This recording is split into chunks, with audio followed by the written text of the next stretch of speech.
Hey, it's your buddy Peace and Harmony with you here today.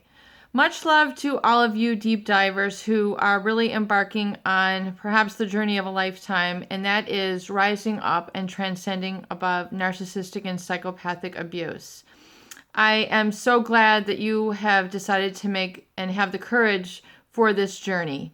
The courage is really feeling the fear and doing it anyway. And the courage is really the feeling of empowerment that takes really the stance of being on your own 2 feet and taking responsibility and accountability for your own happiness, well-being, your health, not only your psychological health, your spiritual health, and your physical health, and really taking your life back in your own hands. And oftentimes this can become very difficult to do after you have been in a relationship with a narcissistic or psychopathic abuser who has exemplified lack of empathy. So our goal here in this video is to really focus in and hone in on and zoom in on really what are the traits of a lack of empathy. So you can learn to identify this in toxic people, in narcissistic individuals, and psychopathic individuals. So you know if there's violation taking place. You know and identify if you're dealing with a toxic or negative individual, so that you know which people to let go easily and effortlessly when they engage in these sort of tactics. And for one, an individual with who displays a lack of empathy does not see you as a separate, autonomous individual who has their own feelings, needs, values, wishes, dreams, and desires, and respect of those boundaries, respect of that self, respect of your presence, respect of your being. They have a way of minimizing it or not even perceiving it. So in the beginning, when you are meeting somebody, we oftentimes talk about the narcissistic love bombing or the psychopathic love bombing. And this really much is placed and put in a foundation in the beginning of the relationship, as this person puts themselves as more of a position of superiority or importance above you. And unbeknownst to you, which basically means unconsciously, outside of your vision or your knowing, this person creates a sense of self-importance in your life, or that they are above you. Yes, there are people who may have certain knowledge, certain talents, certain characteristics which make them intelligent or possessive of a certain quality which you do not have, or you might look up to, or you might want as a mentor or to emulate. Yet, just because this person has these qualities, some of these, there's many people who have great talents, yet they also have a lack of empathy.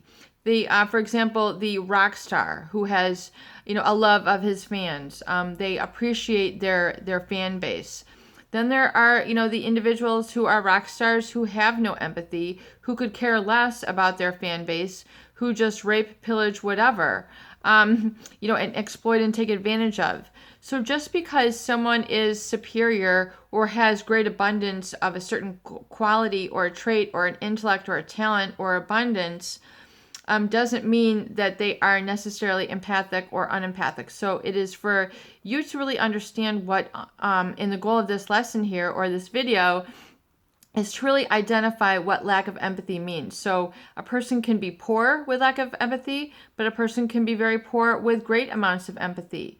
A person can be, middle class and have great empathy or a lack of empathy. We can see people with a great abundance, great wealth, great positions of power, and they can exemplify empathy or a lack of empathy. Now, particularly so if we're really learning to understand what does a lack of empathy look like.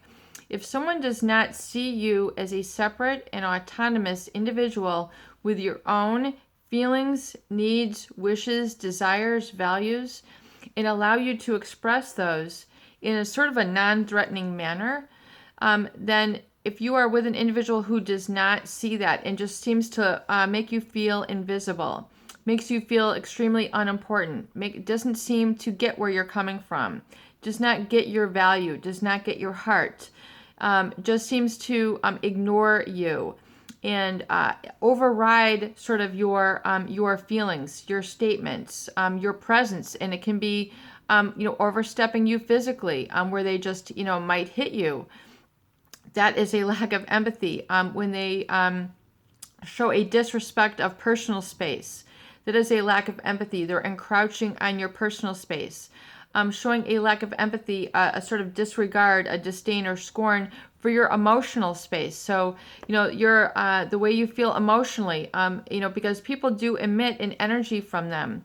And if you feel that this person is just violating of your personal space, your emotional boundaries, doesn't let you speak, doesn't listen, doesn't give you eye contact, doesn't have a sort of, oh, I understand, I get that. That is displaying a lack of empathy. And also someone who is extremely self-centered, someone who takes up the conversation with themselves for 100%, 90% of the time. The word "I" comes up more than you can count. The way that they only talk about their stories, their life, they show a complete disregard or disinterest in you. That oftentimes is a lack of empathy. Invalidating comments. When you make a statement or give a story of something that occurred to you or your life, and they seem to just they don't listen. It registers with disregard. That is a lack of empathy. That is a red flag. They tend to have an indifference about you or the suffering of others. So they're not particularly moved if you're hurt, if you're sick, if you're struggling, if you need attention, if you need help. They seem to have a total indifference. They just really, they don't really seem to care. You're sick and they're in the waiting room reading a book. You're in the hospital and, they're on their iPad. And not that there's anything wrong with being on the iPad, but they're just not like attentive to you. They don't have an empathy. They're not on that same wavelength. So that's why it's very important to identify this. They always believe that they are right. They have a constant need to prove themselves right. You can never win. You can never express a viewpoint without it being stupid, erroneous, wrong, and things of that nature. And they'll make sure that you understand that your viewpoint is wrong or it is unimportant or it doesn't matter.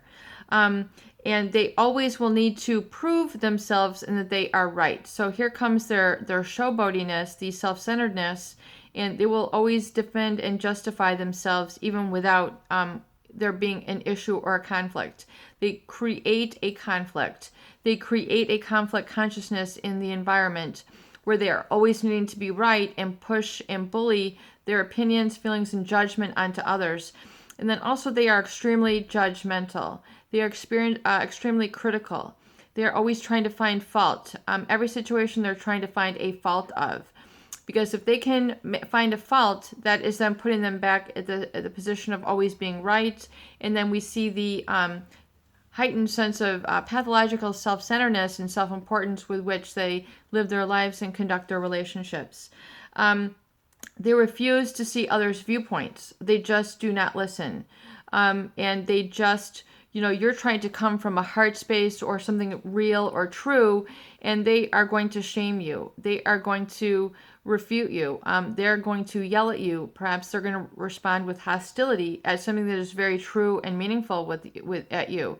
They can't share in that experience. They can't share. It doesn't mean that they have to agree, but they can't, hear where you're coming from. There's no receptivity on their side. That oftentimes is exemplified in a lack of empathy. And they oftentimes then, they refuse to acknowledge when they have hurt you. They don't see where they have hurt you, and they don't feel that they have done anything wrong. This is a lack of empathy. And so oftentimes they'll react with, they don't care. They don't care if they've hurt your feelings. They don't care if they've hurt you physically. They don't care if they've hurt you financially. They just don't care. And they will refuse to take responsibility for their behavior. So there's no accountability there. Also, they expect, oftentimes I would say you can also oftentimes look at their language. It's not very empathetic.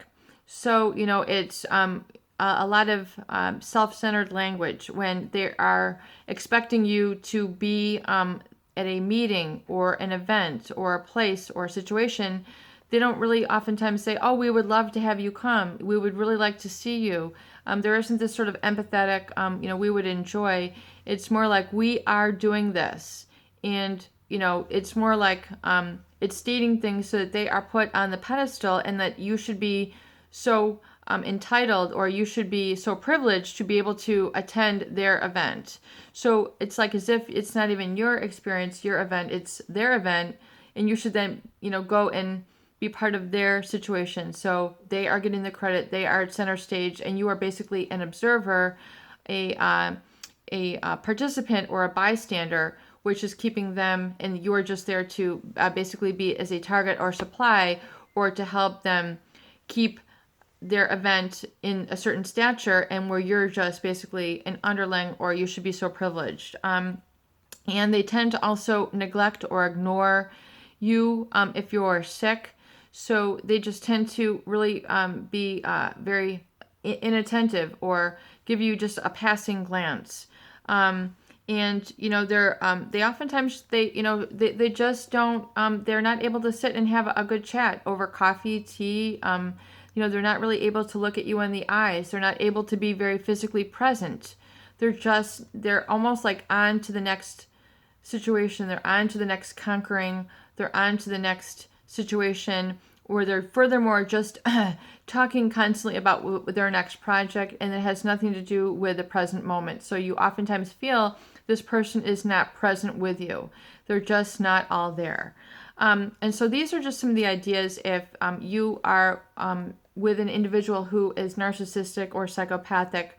And if you feel these things, be brave enough, have the courage to identify how you're feeling, and know that you deserve to be positively validated.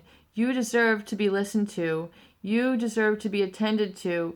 You deserve to be valued and treated as important for the wonderful person that you are. And if you're around others who completely act with lack of empathy, and who are causing this hurt and harm in your life, really look at and take seriously the consideration that you need to go no contact.